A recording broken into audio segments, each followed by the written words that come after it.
Which of the following, इनमें से कौन सा नल सेट है। नल सेट क्या है, तो सेट को डिनोट करने का आपको पता ही है, कुछ ऐसे ही डिनोट करते हैं। और इस सिंबल के अंदर यदि कोई भी एलिमेंट ना हो, अर्थात ये क्या हो, एम्प्टी हो, खाली हो, तो उसको हम बोलते हैं नल सेट। तो नल सेट बोलो या एम्प्टी सेट बोलो, बात एक ही है।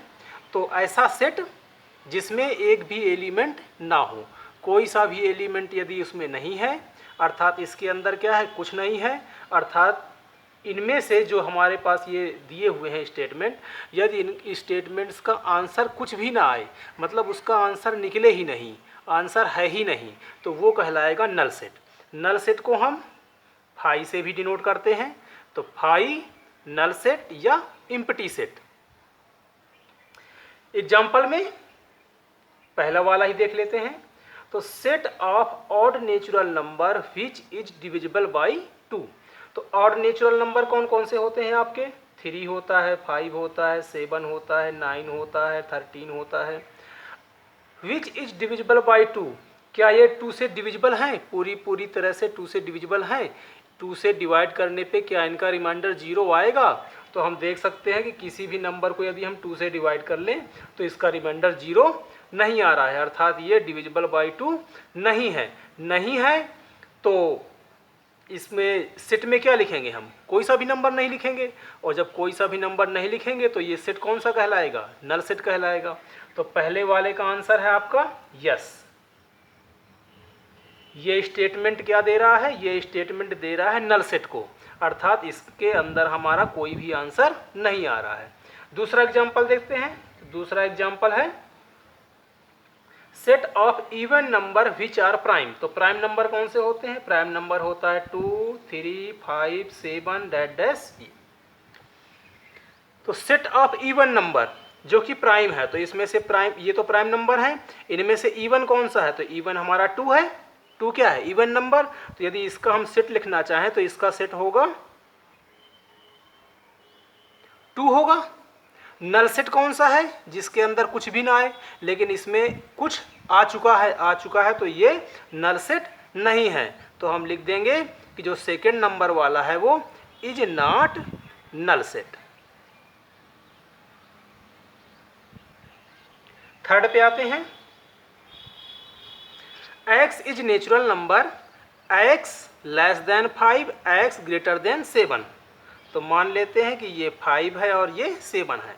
हमें ऐसा नंबर लेना है जो 5 से क्या हो, छोटा हो, अर्थात इधर का, 7 से ग्रेटर हो, अर्थात इधर का। तो ऐसा नंबर इसके अंदर लिखना है हमें, इस सेट के अंदर ऐसे नंबर लिखने हैं जो नंबर 5 से लेस हो, 7 से ग्रेटर हो। तो क्या आप कोई नंबर ऐसा बता सकते हो, तो हम नहीं बता सकते हैं। जैसे हमने मान के चलिए यहाँ पे ले लिया 3, 5 से छोटा क्या होता है 3, तो 3, ये कंडीशन तो अप्लाई हो रही है कि 3 जो है वो 5 से छोटा है, लेकिन क्या 3 7 से बड़ा है, तो 3 7 से बड़ा नहीं होता है, इसलिए हम 3 नहीं ले सकते हैं। मान के चलिए हमने इधर का कोई नंबर ले लिया 8, तो 8 7 से बड़ा है, ठीक है, लेकिन क्या 8 5 से छोटा है, नहीं है, तो ये कंडीशन अप्लाई नहीं हो रही है, अर्थात इस पर हम ना तो 3 लिख सकते हैं ना 8 लिख सकते हैं। दूसरा नंबर कोई ले सकते हैं, मान के चलिए बीच का ले लिया हमने यहाँ पे 6, तो 6 5 से छोटा है, नहीं है, 6 7 से बड़ा, वो 6 7 से बड़ा है, नहीं है, अर्थात ये नंबर भी हम नहीं ले सकते हैं, ना ही इधर के, ना ही इधर के, और ना ही इन दोनों के बीच के, अर्थात ये क्या रहेगा, सेट हमारा खाली रहेगा और एम्प्टी रहेगा। तो इसको लिख देंगे हम कि ये क्या है, नल सेट है। Yes, it is null set. Fourth पे आते हैं। y is a point common to any 2 parallel line. Common क्या होता है, तो जैसे मान के चलिए ये 2 लाइन्स हैं, इस वाली लाइन का ये वाला पॉइंट और इस वाली लाइन का भी ये वाला पॉइंट मान के चलिए P है, तो इस वाली लाइन का भी P पॉइंट और इस लाइन का भी P पॉइंट क्या है, दोनों में कॉमन है। क्यों, क्योंकि ये P इस लाइन में भी है और ये P इस लाइन में भी है, तो इस तरह का पॉइंट कहलाता है कॉमन। पैरेलल लाइन में देखते हैं, तो मान के चलिए एक पैरेलल लाइन ये है, एक पैरेलल लाइन ये है,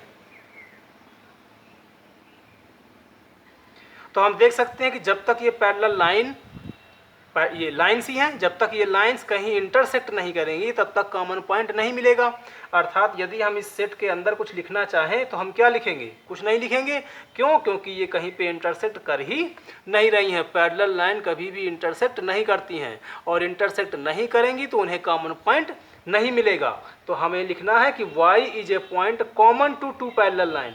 तो कोई जब पॉइंट कॉमन है ही नहीं तो इसका आंसर क्या रहेगा, एम्प्टी ही रहेगा। और एम्प्टी ही रहेगा तो हम लिख देंगे yes it is also null set.